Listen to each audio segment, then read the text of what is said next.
¿Me escucháis ahora? Sí. Permitidme que empiece con algo hasta personal. No, personal.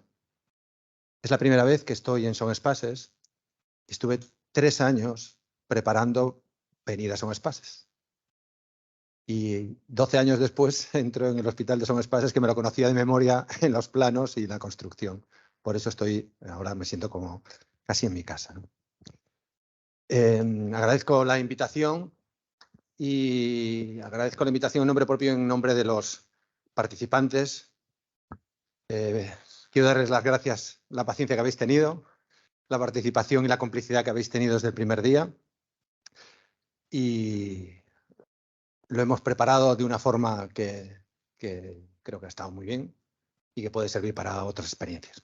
En esta mesa vamos a exponer 4 experiencias del Sitges Balears, de la puesta en marcha de nuestro servicio de salud. Y vamos a comentar 4, podría ser hasta best practice, muy distintas. Una en el área clínica, la implantación de la ecografía, otra en el área no clínica y de soporte, que es la desburocratización. Algo luego interesante que nos traen en relación con los determinantes de la salud. Y ya para finalizar, la historia de la continuidad asistencial que se ha implantado, que estará muy bien, ya lo veréis. Comenzamos por el programa de la desburocratización de las consultas en atención primaria, que los pondrá Belén Vaquero Gracia. Belén es la coordinadora de admisiones y atención y tarjeta sanitaria y atención al usuario en la Gerencia de Atención Primaria de Mallorca y coordinadora técnica de gestión de Infosalud Conecta. Cuando le preguntaba a Belén qué es lo que te apasiona, algo que te guste hacer, me respondió: los retos me apasionan. Pues hoy nos va a contar la historia de su reto. Belén.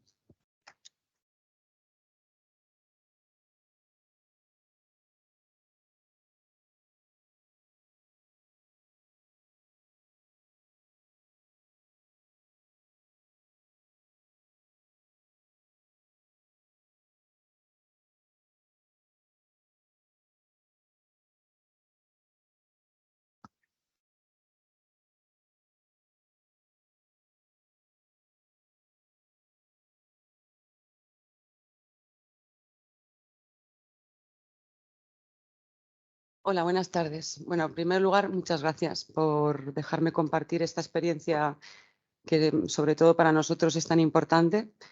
Esta experiencia arrancó en 2020, una fecha un poco complicada para implantar proyectos, pero bueno, arrancó. Y voy a empezar a hablaros compartiéndoos un dato.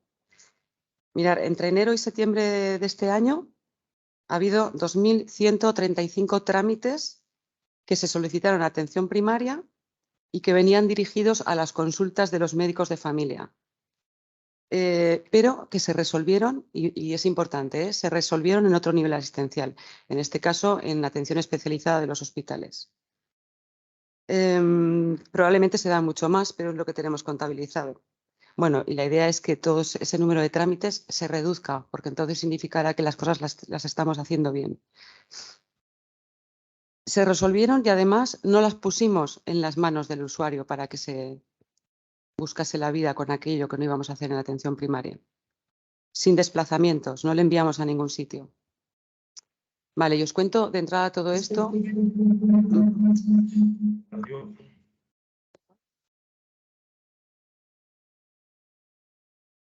Bien, para iros explicando un poquito qué es lo que detectamos, cómo empezamos y cómo arrancamos este proyecto, que antes lo estábamos recordando aquí sentados y que lo arrancamos escribiendo en un ordenador, porque partíamos de una necesidad y partíamos de un problema. Sabíamos que había un problema.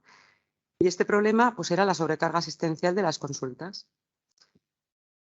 Había una necesidad de reorganizar esta actividad y sobre todo analizar el porqué de esta sobrecarga asistencial y si podíamos colaborar en algo. Mira, es importante, yo cuando he visto, estoy desde esta mañana, no sé cuántas personas no sanitarias hay aquí en esta sala. O sea, 3, 4, conmigo 5 o 6. Pues mira, estoy contenta, pero me ha parecido tan interesante todo lo que he escuchado esta mañana que creo que debemos de potenciar el papel y la visión del personal administrativo en cuanto a la gestión clínica de todo lo que se ha hablado, porque es una visión muy interesante y que puede aportar y facilitar muchas cosas. Bueno, sabíamos que teníamos este problema y bueno, nos metimos, vamos a intentar desburocratizar las consultas. Venga, ¿cómo lo hacemos? Bueno, pues mira, además oíamos a los médicos de familia, sobre todo, pues que decían que habían detectado que el tiempo que dedicaban en sus consultas diarias a atender gestiones y trámites cada vez era mayor y se estimaba que en torno a un 30% de ese tiempo era para gestionar trámites clínico-administrativos. Pero bueno, oye, pues lo que hay que hacerlo, ¿no? Pero además parte de esos trámites administrativos que les llegaban a las consultas, o no los debían hacer o no podían resolverlos, pues porque no eran competencias de atención primaria. Bien, y en este contexto, ¿qué detectamos? Bueno, pues detectamos que por un lado había en muchas ocasiones analizando todo esto, una falta de conocimiento importante respecto a los trámites que pertenecen a la cartera de servicios de atención primaria y que de ese desconocimiento de los procesos y los procedimientos venía una variabilidad de actuación tremenda. Es decir, tú ibas a un centro de salud y lo que allí no se hacía en el centro de salud de al lado. Y esto es experiencia propia, ¿eh? Y os pongo un ejemplo muy frecuente. Desconocimiento, por eso, no solo de los usuarios, sino también de los profesionales. Oiga, mire usted, yo vengo para que me haga un justificante para la escuela de mi hijo. Pues porque no quiero que haga educación física.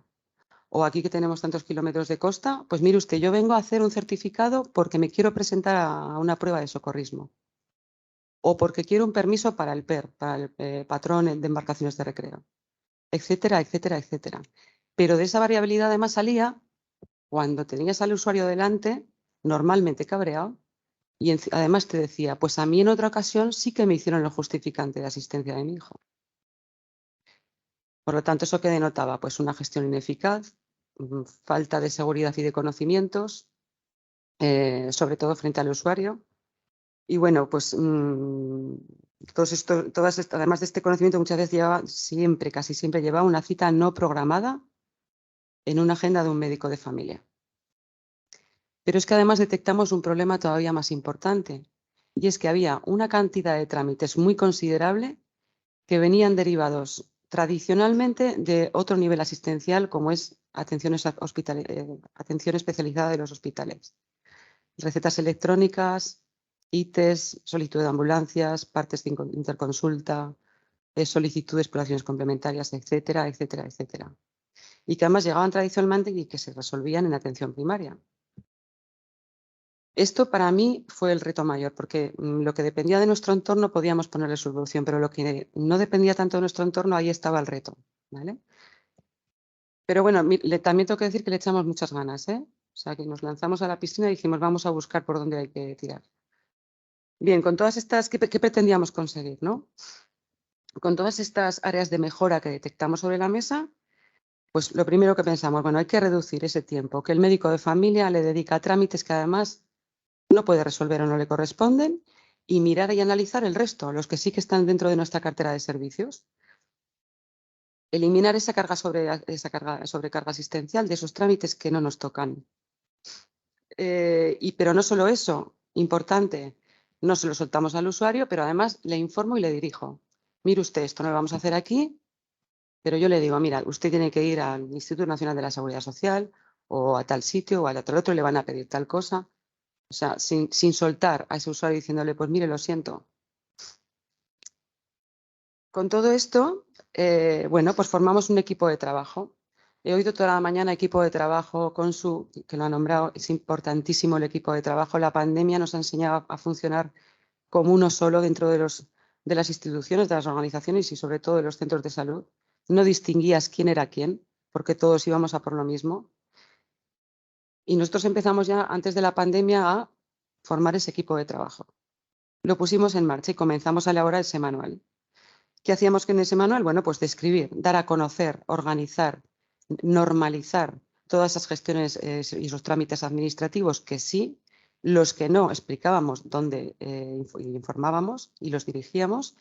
Y nos quedaba un hándicap importante. ¿Qué hacemos con estos trámites que nos vienen de los hospitales de atención especializada? Bueno, pues llamar a la puerta de los hospitales. Y fue lo que hicimos.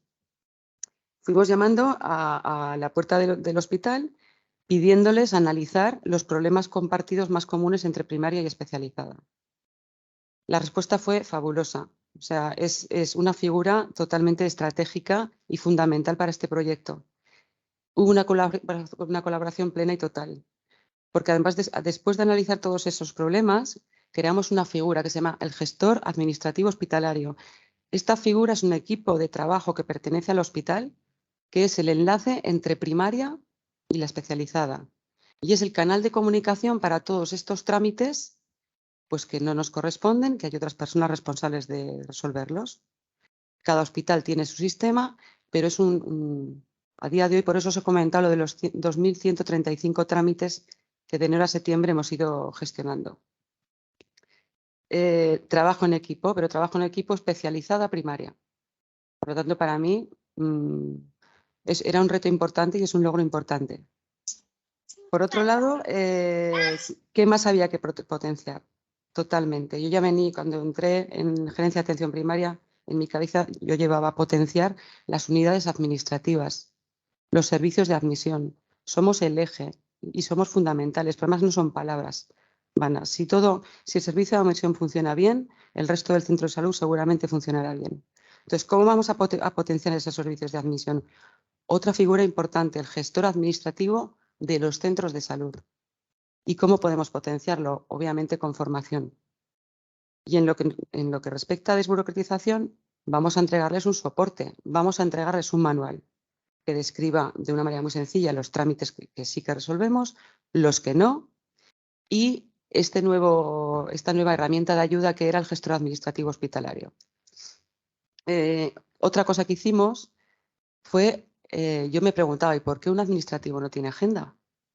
¿O no tenemos nosotros actividad que tenemos que gestionar, que tenemos que trabajar con el tiempo que requiere, con la calma que requiere? Los usuarios no merecen venir a vernos pues cuando lo soliciten.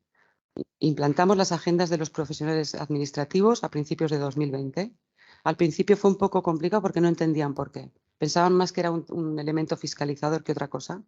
Entonces yo les decía, digo, tenéis vuestra consulta, vuestros pacientes y además vamos a integraros en el microequipo enfermera médico administrativo. O sea, que el usuario tenga un referente administrativo, pero que también el médico y la enfermera.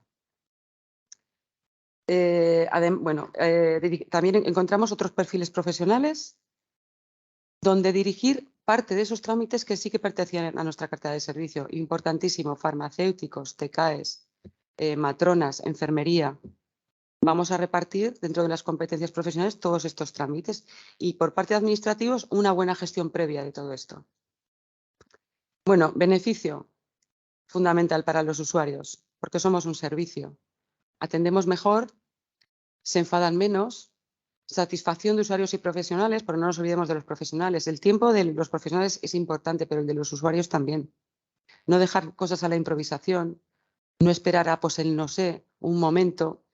Mejorar la calidad de la asistencia y por consiguiente mejora de la satisfacción de los dos, ¿no? Usuarios y profesionales, evitar esperas y desplazamientos innecesarios, poder tramitar ya, que esto nos lo aportó la pandemia, por teléfono, que es lo que se ha nombrado antes InfoSalud Conecta, por teléfono presencialmente a un usuario sin improvisaciones. Y bueno, volvernos más resolutivos, fomentar una cultura de ayuda, pero ayuda hacia el usuario, pero también dentro del equipo de atención primaria. Y bueno, aprender a que todos, cada uno de nosotros que trabajamos en un centro de salud, somos importantes a la hora de atender a los usuarios. Por eso se llama equipo de atención primaria. Y en el equipo de atención primaria pues estamos todos, ¿no? Y bueno, ese fue el objeto y el inicio del proyecto de desburocratización de las consultas de primaria. Belén, si te preguntara cuánto equivaldría a horas que habéis ahorrado en tiempo. Mira, hicimos un poquito de... Vamos a ver qué pasa. Vamos a ver cómo lo explicamos a los médicos de familia, ¿no? Si yo consigo ahorrar de tu consulta 10 minutos al día, hicimos un cálculo así un poco y tenemos un cupo con 5 médicos en un centro de salud, Pues teníamos estimado que podíamos ahorrar 18 horas semanales al centro para estas cosas que otras personas se pueden dedicar o para otras cosas que podemos dirigir hacia otros profesionales. ¿Qué hubieras hecho de otra forma?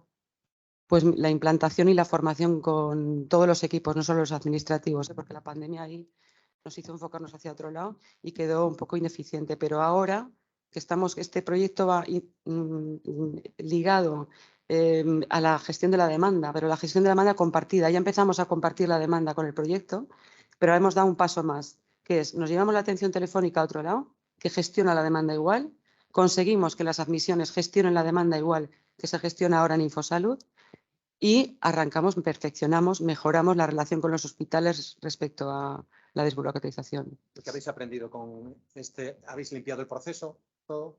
¿Qué habéis aprendido? Pues mira, inercia versus innovación.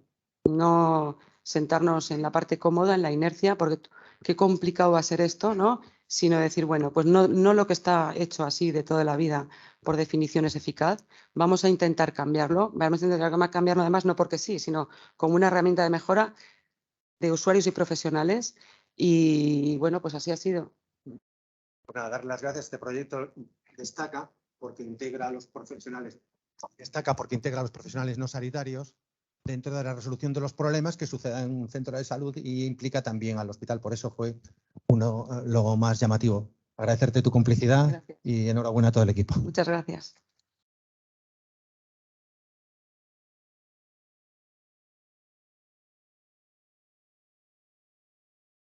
Ya tenía ganas yo de escuchar a la doctora Roca, que nos va a hablar de la implantación de la ecografía en las Illes Baleares. Y la doctora Antonia Roca es la directora médica de atención primaria de Mallorca. Cuando le preguntaba qué es lo que te apasiona, qué te gustaría hacer, me dijo hacer trekking por la Tramuntana. Pues nada, yo me apunto la próxima vez que vayas. Adelante. Sí.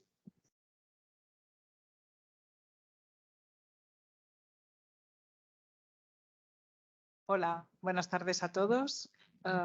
Gracias por estar aquí, como dice Miguel Ríos. Y nada, bueno, vengo a presentaros pues un poco el proyecto de implantación de ecografía clínica en atención primaria de Baleares. A pesar de que el proyecto lo estamos liderando desde la Gerencia de Atención Primaria, el Servei de Salud nos cedió ese liderazgo pues por facilidades organizativas y técnicas, pero realmente el proyecto es de toda la comunidad autónoma y abarca pues la primaria de las 3 islas, ¿no?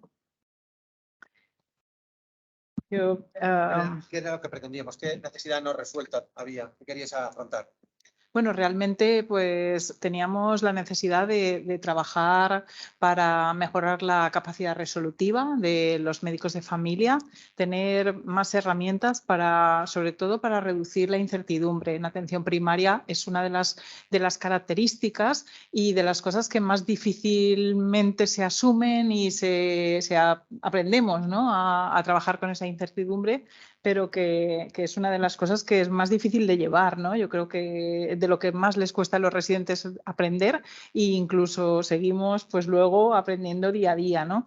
Y pues eso, la ecografía nos facilita una herramienta que ya no solamente tenemos pues el contexto clínico del paciente, ¿no? La anamnesis, la exploración física, nuestro fonendo y algún que otro aparatito como el electro de muchísimo valor, pero que nos da, pues nos permite abrir una ventana pues a áreas del cuerpo que hasta ahora no teníamos, ¿no? Y eso pues es de mucho valor para los médicos de familia.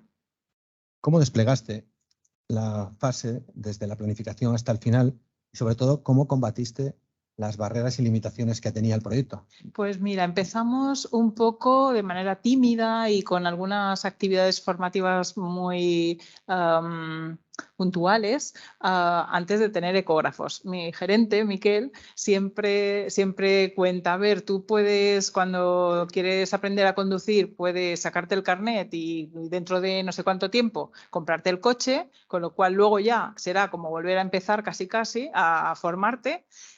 porque se te va a olvidar, ¿no? Porque no lo practicas. O podemos comprar el coche, tú lo tienes ahí en la puerta hasta que te saques el carnet y estás altamente motivado para conducirlo, ¿no? Y entonces, pues hicimos esa segunda estrategia. Compramos los ecógrafos y acto seguido, pues ya arrancamos con la formación. ¿Cómo lo hicimos? Pues mira, fue el 2018, creo, la primera compra. Y fue una característica que yo creo que ha sido clave en el proyecto, que es que se incluyeron en los pliegos técnicos de la compra, que no solamente se valoraba aspectos del aparato en sí mismo, prestaciones del aparato o la oferta económica, sino que además incorporaba un ítem de valorar de manera importante valorar mejor a las empresas que presentaban un plan de formación con cara y ojos en cuanto a formación clínica, no solamente del manejo de aparatos. Y entonces eso pensamos que fue muy importante porque al principio pues nos faltaba pues toda esa estructura y rodar en cuanto a la formación necesaria. Y bueno, pues empezamos un poco de esa manera. Nos fue muy bien porque el plan formativo que de los ecógrafos que ganaron el concurso pues era de 2 años y en esos 2 años nosotros todo el rato estábamos trabajando para hoy, es decir, para ir preparando las formaciones de ese plan formativo, pero también para mañana, para cuando pues el plan formativo del concurso de compra finalizara. Y de esa manera pues nos ha ido muy bien porque hemos conseguido no bajar, sino más bien al revés, ¿no? Hemos conseguido despegar y poder hacer, mantener e incluso mejorar la formación desde entonces. Me contaste que estabais con un centro de formación en Santa Ponsa. Sí. ¿Me lo puedes contar, por favor? Sí, en este tiempo la verdad es que han pasado muchas cosas y por en medio de la pandemia corríamos el riesgo de que los ecógrafos se quedaran allí como un mueblecito más con una sabanita por encima y acumulando polvo. Entonces, pues bueno, pues una dificultad que era la pandemia la convertimos en oportunidad pues porque nos metimos de lleno a 4 patas con la ecografía pulmonar y aprovechar la utilidad en las neumonías por COVID y bueno, y eso permitió también coger muchas salas. Y me preguntabas, perdona, que me he ido. Formación en Santa Ponsa. Sí, es verdad que en este tiempo conseguimos pues una aula de formación en un centro de salud en Santa Ponsa que lo que nos permite es tener allí pues todo el material necesario para hacer los talleres. Esta semana, por ejemplo, se estaban haciendo un taller de formación básica en ecografía de iniciación donde ya alumnos formados por nosotros ya han hecho de formadores y por lo tanto pues garantizan un poquito la continuidad del proyecto. Ese aula de formación, aparte de contar con los formadores que han sido el núcleo duro de este proyecto del grupo impulsor, pues también incorporan otros formadores de otras especialidades, además de los médicos de familia que contamos en el proyecto y estos nuevos formadores que ya son alumnos nuestros. Contamos con otros médicos especialistas hospitalarios que también hacen de formadores en sus áreas específicas. Por ejemplo, cardiólogos de este hospital, del Hospital de Son Espasas, han preparado con nosotros toda la formación en ecocardioscopia. Traumatología del Hospital de Inca, que estamos preparando un monográfico de hombro tan útil para las consultas de primaria. El servicio de urología del Hospital de Manacor, que ya estamos en la segunda edición de un monográfico de ecografía urológica, también altamente frecuente en primaria y de mucha utilidad. Luego, por ejemplo, también radiólogos del Hospital de Son Espasas, que también hemos hecho ya 2 ediciones de formación para atención urgente, ¿no? Con los SUAP de atención primaria. Entonces, pues bueno, eso nos permite pues incorporar no solamente formadores de primaria, sino también ir incorporando otras especialidades. Endocrino, por ejemplo, ahora estamos preparando también formación en tiroides, por lo tanto, pues bueno, nos permite permite acercarnos también unos a otros y coordinarnos mucho más. Y en el paraguas del aula permanente de ecografía clínica, la verdad es que pues eso lo facilita mucho. Y de ahí salen también pues pequeños protocolos clínicos, ayudas a toma de decisiones que son hechas en colaboración con el hospital, y entonces también de esa manera lo que hacemos es reducir un poco los miedos a ahora van a pedir más pruebas o nos van a enviar más pacientes porque verán cosas que no saben interpretar. Entonces, pues de alguna manera, pues si lo estructuramos, ¿qué hacemos? ¿Cómo lo hacemos? Si detectamos patología, ¿cómo vamos a hacer ese seguimiento? ¿Cuándo nos lo vais a enviar por vía normal? ¿Cuándo por vía preferente? ¿De qué? Entonces, como que le damos un poquito ese marco y eso también pues, hace que poquito a poco pues, nos ven con otros ojos y el proyecto no crea rechazo, sino más bien pues, admiración. Algún médico hospitalario me dice, me dais envidia en este sentido. Y otra cosa, aunque no se suele hablar, los costes. Los costes. Bueno, a ver, todos los costes no tengo la cifra, pero sí que os puedo decir, ha habido 2 concursos de compra de ecógrafos. En Baleares hay 59 centros de salud y muchas más unidades básicas. Solamente en Mallorca hay 131 y Menorca y Ibiza tienen unas cuantas más. Entonces, en el primer concurso de compra se compraron 59 ecógrafos, 1 por cada centro de salud de Baleares. Y en la segunda compra se compraron 30 ecógrafos más. Esto en total son 1.600.000 euros aproximadamente de inversión solamente en máquinas. Es cierto que los costes del programa formativo de los primeros 2 años iban financiados por la empresa que ganó el primer concurso. Por lo tanto, pues eso nos fue muy bien, ya no solamente a nivel económico, sino también pues, por lo que os decía, ¿no? Que facilitó que engrasáramos un poco la maquinaria de formación. Y luego sí que es cierto que para poder darle un empujón gordo a este proyecto necesitamos liberar de consulta a uno de los médicos expertos que ya hacía años que por su cuenta y riesgo había empezado a formarse en ecografía y estaba haciendo ecografías hacía más de 20 años y es la persona que está coordinando pues, toda la formación y un poquito liderando esta área. Y pues eso, el sueldo de médico multiplicado por 3 años. ¿Qué hace? Muy bien, gracias.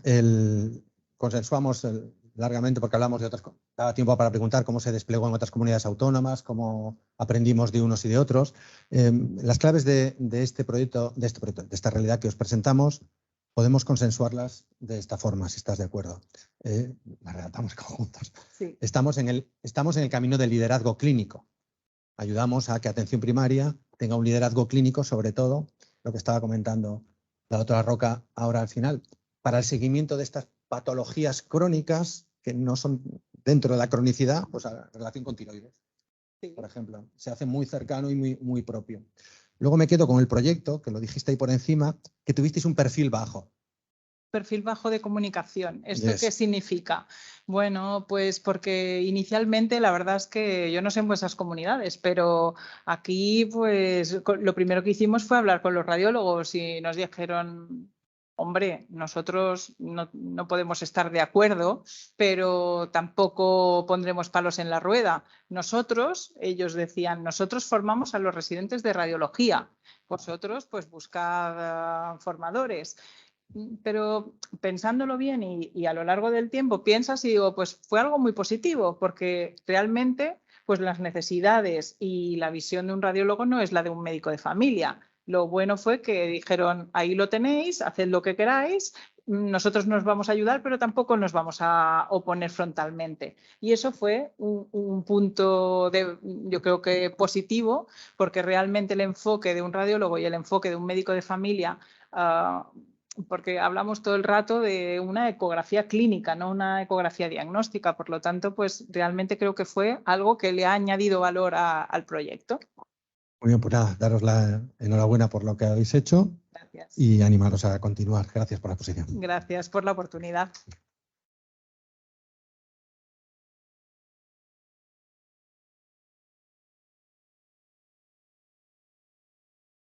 ¿Qué tal vais? ¿Conscientes, orientados, colaboradores, buen estado general? ¿Alguien necesita un médico?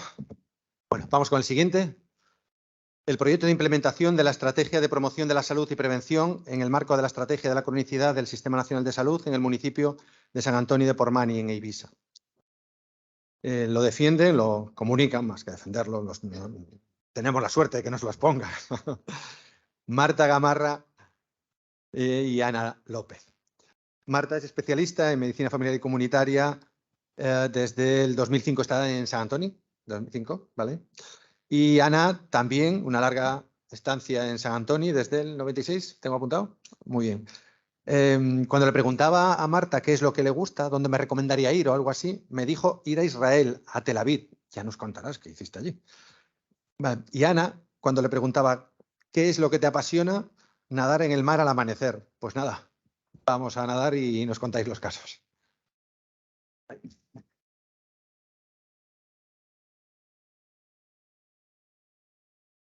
Hola. No.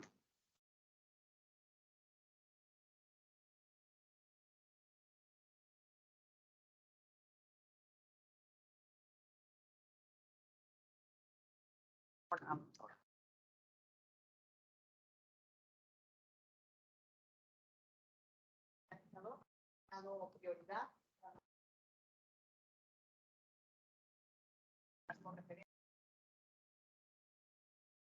por otro lado, agradecer la oportunidad que nosotros nuestras acciones estamos realizando, vamos a realizar, seguir y la vida nos lo permite. Como bien ha dicho el presentador, no sé si me habéis oído lo que voy a continuar. Como ha dicho el presentador, trabajamos en el Centro de Salud de San Antonio, que pertenece al municipio de San Antonio de Pormani. Tenemos más o menos 27.270 tarjetas sanitarias en nuestro centro de salud. ¿Perdón? ¿Ahora me oís mejor? Genial. Voy a continuar. 27.000 tarjetas sanitarias del Centro de Salud de San Antonio. Tenemos 11 médicos de familia, 3 pediatras, una trabajadora social y una comadrona. Y la unidad de dos comadronas. Dos comadronas. La unidad de atención a la mujer. Administrativos y una trabajadora social. Yo creo que ahora se me escucha demasiado. Bien. Vamos a comenzar, como bien nos ha explicado Modesto, tenemos poco tiempo y vamos a comenzar por el final, hablando sobre los resultados en salud de las actividades que hemos realizado a lo largo de estos años.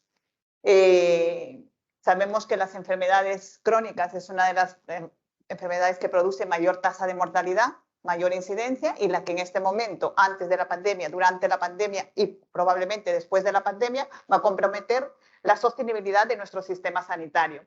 Ana, la enfermera López y yo estuvimos evaluando pues, estas intervenciones respecto a la mortalidad en este último año de estas enfermedades crónicas. Pues los resultados que tenemos, mortalidad por enfermedad cardiovascular en los últimos 12 meses, 0. No se murió nadie. Mortalidad por diabetes, descompensación por mortalidad por diabetes, 0. No se murió ninguno de nuestros pacientes. Atendemos a 1.920 personas, 1.920 tarjetas sanitarias. Sí. Mortalidad por EPOC, ninguno. Tampoco se murió nadie. Una maravilla. Y enfermos oncológicos, pues personas subsidiarias de técnicas de screening tampoco han fallecido. Y respecto a los ingresos hospitalarios o nuevos, la incidencia de estas enfermedades crónicas, en eventos cardiovasculares en este último año, tampoco, entendiéndose de eventos cardiovasculares, un ictus o infarto agudo de miocardio o vasculopatía periférica. Pues vasculopatía. Los resultados que tenemos es que en los últimos 12 meses no hemos tenido ningún infarto de miocardio, 0 infartos en el cupo. Vasculopatía periférica, 0. Ninguna más. No hemos tenido ningún ingreso por vasculopatía periférica. ¿Ictus cerebral? 5. Hemos tenido 5 ictus. Bueno, han sido AITs, accidentes isquémicos transitorios. Tengo que puntualizar una cosa. 3 de estos 5 ictus corresponden a pacientes nonagenarios de más de 90 años. Afortunadamente, ninguno falleció, como había dicho hace un momento, y no han perdido funcionalidad. O sea que todos siguen viniendo a la consulta lo mismo que antes. Ingresos hospitalarios por diabetes mellitus o amputaciones. No hemos tenido ningún ingreso por descompensación de la diabetes ni por amputaciones relacionadas con pie diabético. ¿Y por EPOC? Sí, hemos tenido un ingreso por EPOC. Hay que puntualizar una cosina. Este señor con EPOC además tenía enfermedad oncológica, entonces hizo que pues, el EPOC se descompensase más fácilmente. ¿A qué podríamos atribuir estos resultados en salud? Aunque tenemos una población de 1.920 pacientes, sabemos y reconocemos, todos sabemos que los factores, los determinantes de la salud influyen en la presencia, tanto en la mortalidad como en la incidencia, como en los ingresos de estas enfermedades crónicas, que estos están muy bien establecidos. Sabemos que la hipertensión es uno de esos factores de riesgo, ¿no? Pues el 75% de nuestros pacientes identificados como hipertensos tienen la tensión arterial bien controlada. Respecto al tabaco, en estos últimos 5 años han dejado de fumar 278 pacientes que han sido captados y han sido captados 302 pacientes. Estos pacientes han recibido tratamiento dentro del programa de deshabituación tabáquica, que al final explicaremos en qué consiste. Respecto a diabetes mellitus, tenemos captado el 76% de nuestra población esperada. De ellos, pues las cifras de hemoglobina glicosilada tenemos, en total es una N de 144 pacientes diabéticos, ¿vale? Para que nos hagamos una idea más fácil.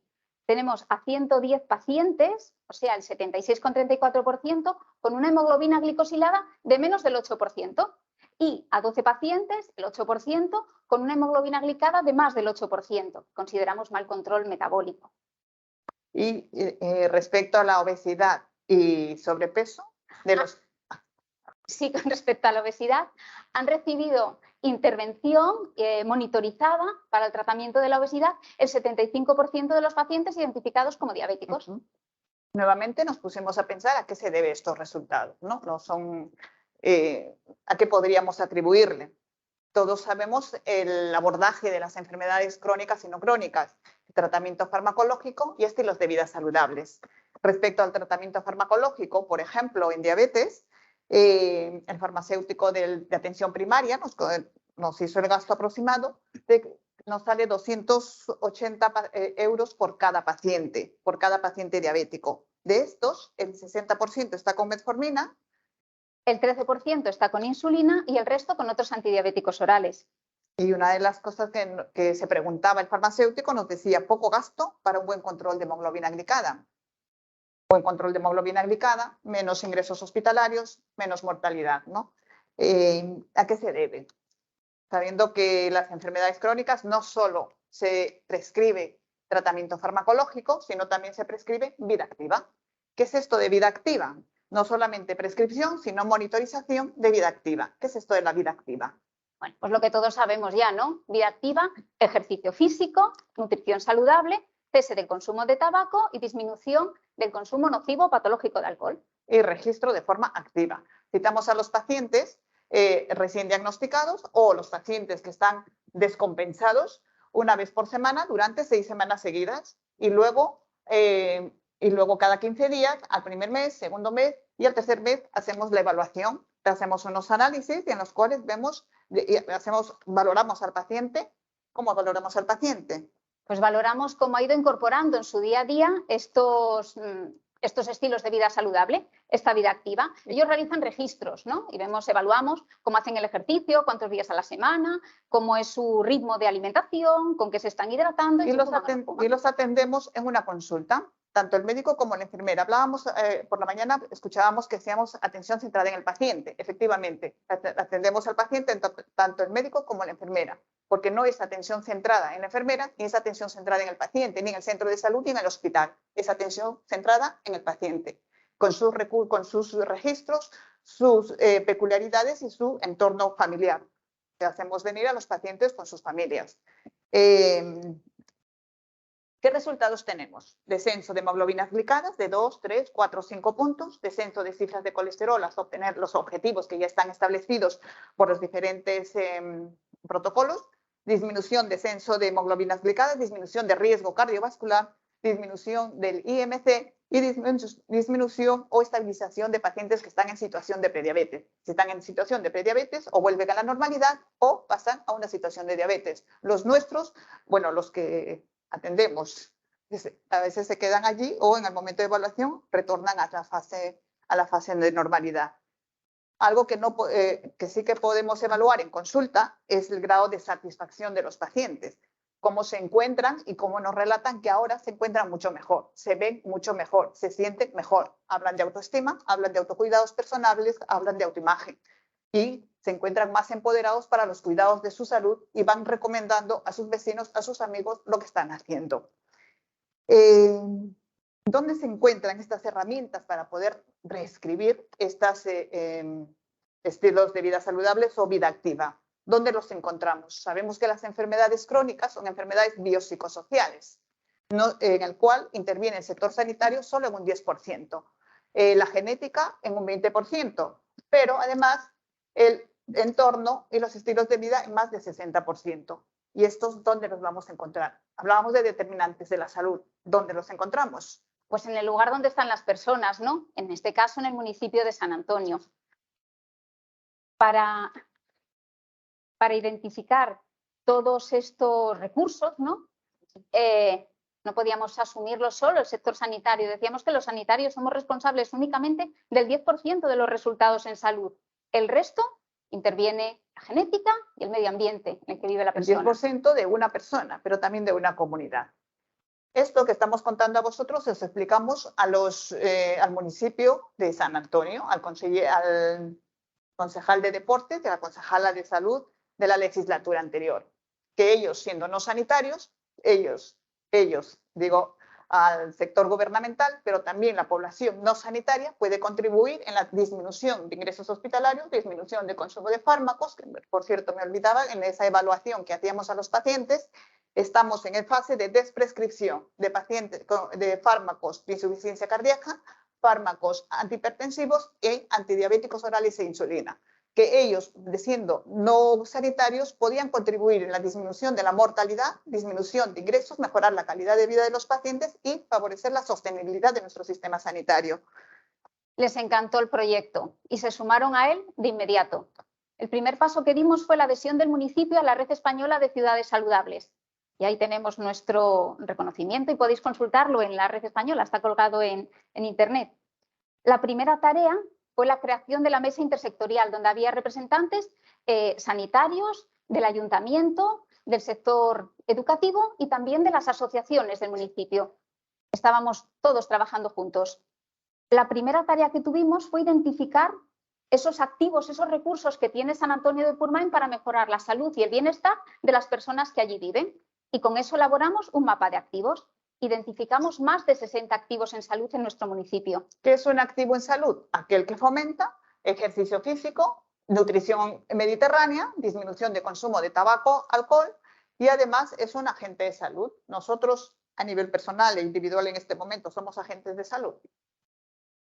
Yo creo que sí, ¿no? Me gustaría pensar que sí, que somos agentes de salud, Marta. Lo siguiente que hicimos desde la mesa intersectorial fue identificar las rutas saludables. Esas rutas por las que las personas de San Antonio llevan caminando toda la vida, convertirlas en rutas seguras y saludables para el fomento del ejercicio físico. Y identificamos 8 rutas que además se dinamizaron con técnicos de deporte del ayuntamiento. No destinamos otros recursos sanitarios, como ocurre en otros lugares, que una enfermera dinamiza esas rutas. Utilizamos los recursos municipales para esto. Luego se realiza talleres de prevención de caídas, también con personal no sanitario, por eso psicólogos y fisioterapeutas gestionados por el municipio de San Antonio. Se siguen haciendo estos talleres de prevención de caídas dirigidos a la población mayores de 65 años. Además, se están realizando los talleres de nutrición con los alumnos que están matriculados en el módulo de cocina del Instituto Saserra, que enseñan a sus iguales. Se ofertó a todos los centros educativos de primaria del municipio que quisieran sus alumnos apuntarse a estos talleres, y entonces eran los alumnos del módulo de cocina los que enseñaban técnicas de alimentación saludable a los más pequeños. Y como parte de esta o como resultado de esta intersectorialidad, se realiza el programa de deshabituación tabáquica del Centro de Salud de San Antonio. Este programa, como dijimos hace un momento, en estos últimos 5 años ha tenido 278 pacientes que han dejado de fumar. Son intervenciones a lo largo de todo el año, longitudinal, cronológico. Se hace seguimiento de los pacientes durante todo ese tiempo, consultas individuales, consultas telefónicas.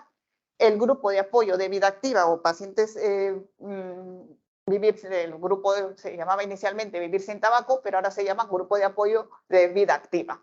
¿Por qué? Porque fomentan los estilos de vida saludables. Igual liderado por un paciente activo, por pacientes activos y pacientes expertos en deshabituación tabáquica. Además, este programa realiza formación del paciente activo y además las jornadas Vivir sin Tabaco, que es una intervención poblacional, que es un trabajo conjunto entre el municipio de San Antonio, el Consejo Insular y el área de salud de Ibiza y Formentera. En la primera edición participaron en las jornadas Vivir sin Tabaco, esto fue en 2018, de forma directa 500 personas y de forma indirecta 130.000, porque conseguimos tener muy buen impacto en los medios de comunicación locales, tanto Televisión de Ibiza y Formentera como Diario de Ibiza, Nou Diari, Periódico de Ibiza. Y en la segunda jornada, pues crecimos un poquito. Participación directa, unas 600 personas, y indirecta más o menos lo mismo, porque conseguimos la misma difusión en medios de comunicación. Y en este momento vamos a realizar la tercera jornada Vivir sin Tabaco. Hablabais por la mañana la importancia de la multidisciplinaridad, la importancia del paciente activo. Pues en estas jornadas, el inicio de estas jornadas o de quién fue la idea fue de un paciente activo. Estaba tan motivado con el ejercicio físico como herramienta de prevención, como herramienta de trabajo y de deshabituación tabáquica, como herramienta de prevención de caídas, de recaídas, que quería hacer alguna campaña de deportes. Pues luego nos pusimos en contacto con el Consejo Insular y luego ya se hizo las jornadas. Y en esta mesa... Este año, bueno, estáis invitados a la siguiente edición, claro. Es el mes que viene, en noviembre. Os esperamos a todos en Ibiza. Te veo por aquí cerca. Bueno, yo ya me bajo. No, sí, ahora seguimos. ¿Por qué hemos escogido este programa? Quería comentaros. Porque, no sé si se ha dicho, llevan desde el 2017. Con este ánimo, desde el 2017 han tenido, bueno, estaban comentando, revisando cosas que habíamos visto de tabaquismo, indicadores que utilizaban, y este proyecto lo que destaca es la constancia y que ha seguido, a pesar de cambios en el equipo de gobierno, se ha mantenido, que no es habitual. Y además ellas, como os estaban contando, con una pasión, como lo comentan, y se han involucrado a tal cantidad de gente que la pregunta que quiero hacerles es cómo conseguís convencer a vuestro entorno de hacer una intervención poblacional cuando ahora lo que nos interesa es a corto plazo. Lo que interesa es a corto plazo, lista de espera, demora en la atención. ¿Cómo conseguisteis convencer a tanta gente para que tuviera importancia? Porque salvan vidas. Todos podemos salvar vidas. Independientemente si eres médico, enfermera, o sanitario o no sanitario, todos podemos ser agentes de salud. Dicen que la clave de la felicidad es pertenecer a proyectos que nos trascienden como personas. Cuando tú le dices a alguien no sanitario que usted puede salvar vidas y esto va más allá de lo que usted haga hoy, no hay que convencerles, se convencen solos. Es más, el grupo de apoyo, nos reuníamos inicialmente una vez al mes. Decidieron hacerlo cada 15 días. No, que es mucho, cada semana. Y ahora estamos todos los miércoles por la tarde, desde las 7 de la tarde hasta las 9 de la noche. Y no se quieren marchar. Me comentabais ya que en el equipo ya habíais incluido hasta la policía o algo así, me habíais dicho. ¿Sí? Esto es lo que queríamos contar de la tercera jornada de Vivir sin Tabaco. Bueno, que además de participar en la tercera jornada, pues un neumólogo, un neuropsiquiatra, una psicóloga, alguien del mundo judicial, también nuestro policía tutor, porque, como decimos, las enfermedades son biopsicosociales Y si un chaval empieza a fumar y a consumir cannabis, eso va a tener repercusiones también policiales. Y es importante darlo a conocer y además que se sepa. las asociaciones. Está trabajando con nosotros las asociaciones de Ibiza y Formentera contra el cáncer. Bueno, daros las gracias por vuestras ganas, por vuestro ímpetu y el aplauso es para que continuéis con ello y no lo dejéis. Solo una cosita. Que atención primaria salva vidas y salva muchas vidas. Y sois vosotros los que estamos trabajando. Gracias. Modesto, Nos quitas esta cosa. hágame esto. Gracias.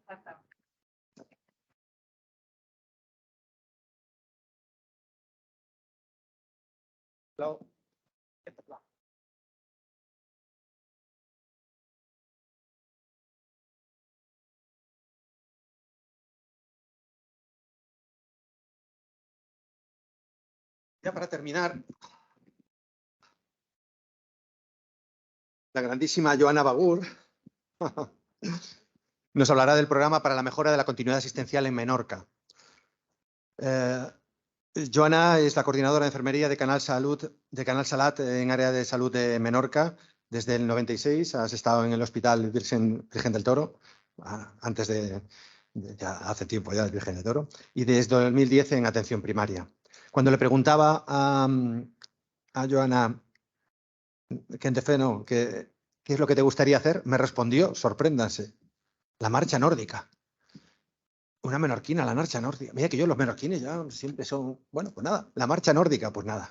Nos hablas de la marcha nórdica en la puesta en marcha del programa para la mejora de la continuidad.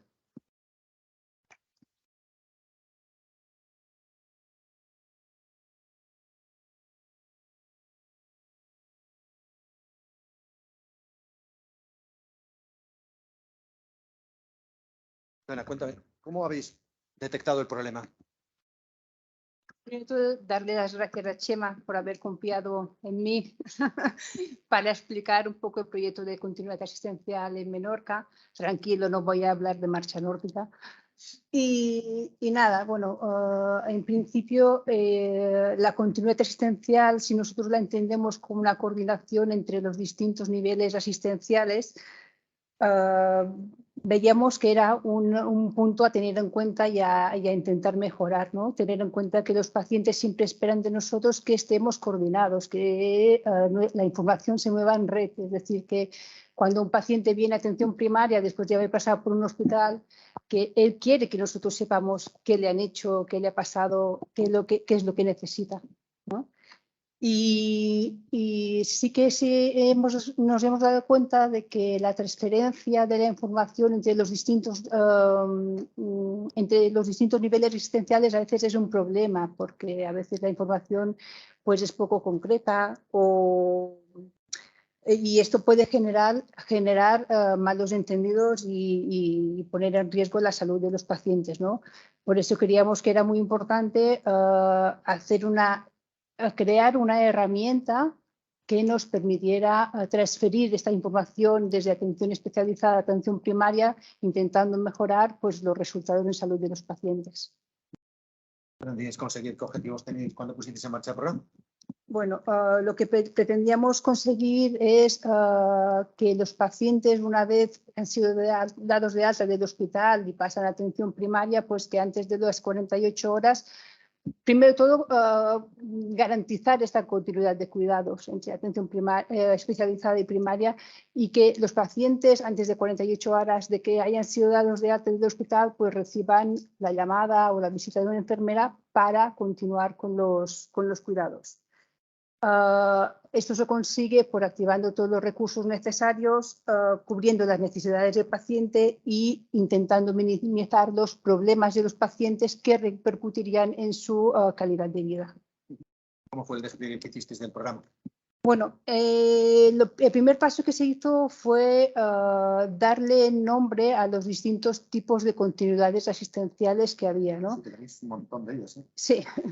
Lo primero que se hizo fue definir qué tipos de continuidades asistenciales queríamos nosotros llegar, ¿no? Se definió el tipo de continuidad asistencial informativa, que es aquella que cuando un paciente es dado de alta, a ti simplemente te llega un aviso de que aquel paciente ha estado ingresado que has sido dado de alta y te pasan a ti la información para que puedas pues seguir con el proceso de atención, ¿no? Después tenemos otro tipo de continuidad asistencial que sería la continuidad asistencial con cuidados. Te están diciendo que cuando un paciente le dan de alta al hospital, aquel usuario tenéis que ponerte en contacto con él, ya sea inicialmente de forma telefónica y después de forma presencial en el centro o en el domicilio, según las necesidades que tenga el paciente. Después también se puso en marcha la continuidad asistencial urgente, es decir, aquellos pacientes que han sido dados de alta en un fin de semana o un viernes que no pueden esperarse hasta el lunes para que un equipo de atención primaria se ponga en contacto con ellos. Bueno, tengo más tipos de continuidad asistencial.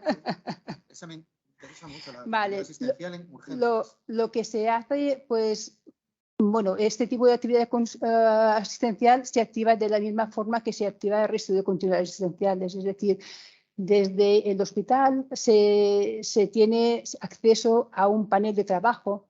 Este panel de trabajo está conectado, digamos, es una aplicación informática de soporte a las historias de atención especializada. Desde el hospital se activa a través del panel de trabajo una pestaña que es continuidad asistencial. Ahí, en esa pestaña, la enfermera escoge qué tipo de continuidad asistencial es la que va a necesitar ese paciente, ¿no? Y los administrativos del centro de salud tienen acceso al mismo panel de trabajo, bueno, a otro panel de trabajo adaptado a los administrativos, y ellos reciben el aviso del tipo de continuidad asistencial que este paciente va a precisar. Y lo que hacen es que ellos gestionan, desde admisión, se gestiona este tipo de continuidad asistencial según si es para la matrona, si es para la enfermera, si es con cuidado, si es informativa. Si es un fin de semana, citan a ese paciente en la agenda de PAC, de la enfermería de PAC de fin de semana, y es la enfermera que atiende esa agenda la que se pone en contacto con el paciente. La que está en el PAC. La que está en el PAC se pone en contacto con el paciente para preguntarle sobre su estado, sobre si qué necesidades tiene, si tiene dolor controlado, si no lo tiene, si necesita de algún recurso que en ese momento no dispone, si sabe las recomendaciones al alta, bueno, si sabe identificar las posibles complicaciones de su proceso para que pueda evitar, bueno, pues otro tipo para intentar evitar que se tenga que hacer otras consultas de atención a urgencias o reingresos. Bueno. Estratificar los pacientes. Exacto, los pacientes se estratifican desde el hospital, antes de la salida. ¿Qué beneficios habéis obtenido? Bueno, los beneficios que se han obtenido es que desde que se gestionan las continuidades asistenciales a través de este panel de trabajo, se ha conseguido que el 96% de los pacientes que son citados desde el hospital para una continuidad asistencial reciban esta continuidad asistencial. El hecho de informatizar la continuidad asistencial ha hecho que lleguemos a muchos más pacientes, que no se pierdan por el camino. ¿Has tenido datos del 96, 97? Sí, hasta el 2021. Luego sí que es verdad que durante la pandemia bajaron un poquitín las cifras, porque bueno, cambió un poco todo. ¿Cómo ves ya, por terminar, el futuro de la continuidad asistencial tal como la tenéis ahora? ¿Cómo debería avanzar? Porque habéis hecho referentes de sociosanitario, ¿no? Exacto. A ver, la continuidad asistencial en un principio se basó, se montó para intentar coordinar y dar continuidad a la asistencia entre atención especializada y atención primaria. En los últimos tiempos a esta continuidad asistencial se ha añadido también la figura de las enfermeras gestoras de casos. Las enfermeras gestoras de casos se atienden lo que es la continuidad asistencial entre un paciente crónico, ya sea un paciente crónico complejo o sea un paciente crónico avanzado, pues ellas nos hacen un poco de enlaces entre lo que es la atención especializada y atención primaria. Te he descolocado ahora, ¿eh? Ya por ir cerrando, ¿qué destacamos de esta propuesta? Que hay una estratificación, una asignación de pacientes, lo que define la continuidad asistencial. Estratifica a los pacientes ya desde el origen. ¿Vale? No era baladí la pregunta sobre qué hacían ante urgencias, ¿no? Una continuidad asistencial en urgencias. Era como, ¿qué haces? ¿No? Y eso por eso preguntaba, cuando me lo estaba contando, cuando estábamos preparando el caso, me lo contaba y claro, me costaba difícil. Luego otro dato importante que tiene es que tiene una enfermera gestera de casos, corrígeme si no es así, fuera del hospital, que es coordinadora de gestora de casos crónicos complejos de 3 centros o 4 de salud. Es decir, ¿qué hace habitualmente el hospital cuando hace la unidad de insuficiencia cardíaca? Tiene su gestora de casos en el hospital. Aquí hay alguien de cronicidad, una enfermera de gestión de la cronicidad que la hace desde atención primaria coordinando a los centros de atención primaria. O sea que no es habitual. ¿Vale? Por eso es algo que quería destacar. Además, la coordinación para mejorar la experiencia del paciente, porque en el fondo, en realidad, no es solo que estratifiques para que el paciente tenga beneficios y su experiencia sea mucho mejor. En cuanto a la visita a las 48 horas, también le preguntaban, antes de 48 horas, recibe una llamada, le preguntaba ¿por qué llaman? ¿Por satisfacción o por detectar complicaciones? Y también entraban las complicaciones. ¿Vale? No era solo la satisfacción. Satisfacción, no, muchas más cosas, si tiene dolor o no, si las complicaciones. Por eso destacábamos este trabajo. Y hacia el futuro, pues la coordinación con otros hospitales de referencia, supongo que eso... Si no, no me deja hablar. Hacia el futuro, bueno, la continuidad existencial enfocada de cara al futuro nos la planteamos en que necesitamos coordinarnos con lo que son los hospitales de referencia desde Mallorca, porque nosotros tenemos, nuestros hospitales de referencia están aquí en Mallorca, ya sea Sant Joan de Déu o ya sea Son Espases, y necesitamos crear unos circuitos que nos permitan aumentar la coordinación con los hospitales estos. Y después también lo que de cara al futuro se nos plantea un reto ahora mismo, que es la integración de esta aplicación, de esta panel de trabajo al nuevo sistema de historia clínica del SIS-N2. Teníamos montado una continuidad asistencial que ahora con el cambio de modelo de historia clínica especializada, pues se tendrá que readaptar, ¿no? Pero bueno, la base está y esto es cuestión solamente de tiempo. Y después también otra de las posibilidades que tenemos es la incorporación de las enfermerías de cuidados paliativos dentro del sistema de continuidad asistencial, ¿vale? Ahora en el área de salud de Menorca, creo que hoy o ayer salió en prensa, que vamos a aumentar lo que es la atención, el horario, digamos, de atención de pacientes paliativos, ¿vale? Y el hecho de poder incorporar a las enfermeras de cuidados paliativos dentro de la continuidad asistencial será otra herramienta que tendremos para fomentar esta comunicación entre distintos niveles asistenciales. Ya para terminar, ¿qué hubieras hecho de otra forma? Bueno, a ver, cuando nosotros planteamos la continuidad asistencial, en el inicio se creó un cuadro de mandos que nos permitía valorar cuántas continuidades asistenciales se hacían, ¿no? Ahora, después de ir aprendiendo sobre el tema, pues te das cuenta de que solamente saber cuántas se hacen, pues no basta. Hay que saber darle un valor a estos números, ¿no? Y para eso, para poderle darle valor y poder mejorar la experiencia del paciente, pues lo que tenemos que tener es herramientas para poder valorar y cuantificar los resultados, ¿no? Para eso tiene que ser una continuidad asistencial que se tiene que hacer de una forma sistemática, con unos ítems muy bien definidos para que después se puedan valorar. Darte las gracias por la exposición. Ya es que fue mucho más fácil de lo que pretendía. Bueno, quiero decir que era novata, es la primera vez que me enfrento a un público tan experto como vosotros y bueno, he intentado de la forma mejor que he podido pues daros a conocer nuestro proyecto de continuidad asistencial. Gracias.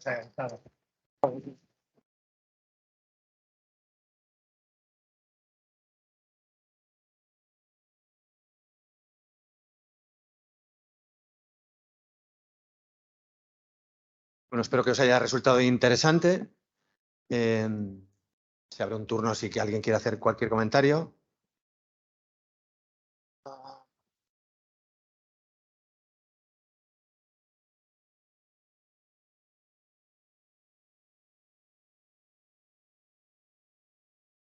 Sí. No es un comentario sobre lo que habéis dicho. Aunque esta no es la mesa de Carlos Campillo, que ha sido esta mañana, he recordado, cuando hablaba Antonia Roca, que cuando Carlos Campillo se incorporó a la gerencia de primaria, año 96, creo, lo primero que le encargamos, lo primero de todo, es haznos un informe sobre la viabilidad de la ecografía en atención primaria. Porque ya teníamos a un grupo de médicos de familia inquietos, alguno continúa siendo inquieto en este tema, que nos querían convencer o nos proponían incorporar la ecografía en primaria. Carlos Campillo hizo el informe. El informe tuvo tal rigor y tal calidad que la Agencia Española de Evaluación de Tecnologías, cuando estaba Conde, Luis Conde, la asumió como informe y lo podéis encontrar en Internet. Si ponéis Carlos Campillo, ecografía primaria, encontraréis el informe de la Agencia de Evaluación de Tecnologías publicado en el 98 por Carlos Campillo.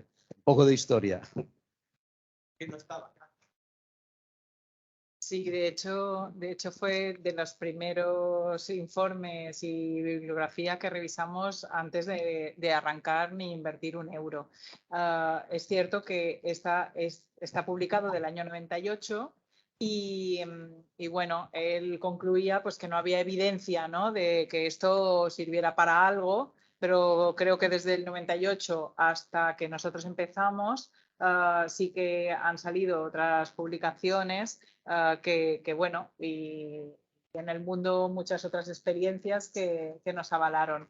Nosotros no pretendimos empezar planteando un estudio para ver si la ecografía en primaria era o no era, o se tenía que poner o no, sino que partimos de aquellas publicaciones que decían, bueno, señores, aquí hay una herramienta, la hemos evaluado y bueno, pues consigues tener un grado de concordancia diagnóstica nada despreciable y luego han ido saliendo otras cosas. Por lo tanto, nosotros ya no nos planteamos el arrancar con un proyecto de evaluación, de adecuación o de concordancia diagnóstica, porque pues bueno, ya había algunas publicaciones que apuntaban hacia ahí y nos tiramos a la piscina directamente a la implantación a nivel generalizado. De hecho, nuestro objetivo es llegar al 100% de médicos de familia y por eso pues una de las cosas que hicimos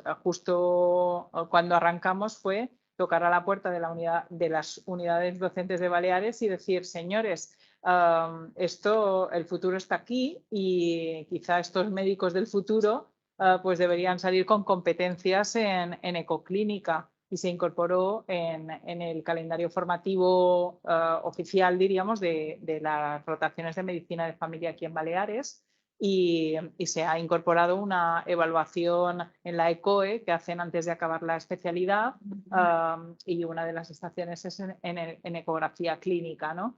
Y pensamos eso, ¿no?, que aparte de formar a todos los médicos que quieran, porque la inclusión en el programa es voluntario, tampoco no lo he dicho, pero los propios médicos de familia que voluntariamente se han sumado al proyecto son los mejores vendedores del proyecto. Y ahí voy un poco a lo que antes Rosa decía, bueno, ¿y cómo llegamos a todos?, ¿no? Porque algunos pues no quieren. Bueno, pues los que no quieran, pues que estén a lo que quieran hacer, o sea, a sus cosas, pero los que quieran, pues vamos a trabajar con ellos y sobre todo es pedirles que como nuestra capacidad de formación y de hacer todas las cosas es amplia, pero también a la vez limitada, pues que los que se incluyan en el proyecto se comprometan a pues hacer pues las formaciones, acabarlas, hacer los talleres prácticos, los talleres de acompañamiento, ¿no? Pues porque también hemos visto que una de las cosas más a trabajar es pues que ganen seguridad en lo que ven, o sea, que realmente lo que ven es lo que hay que ver.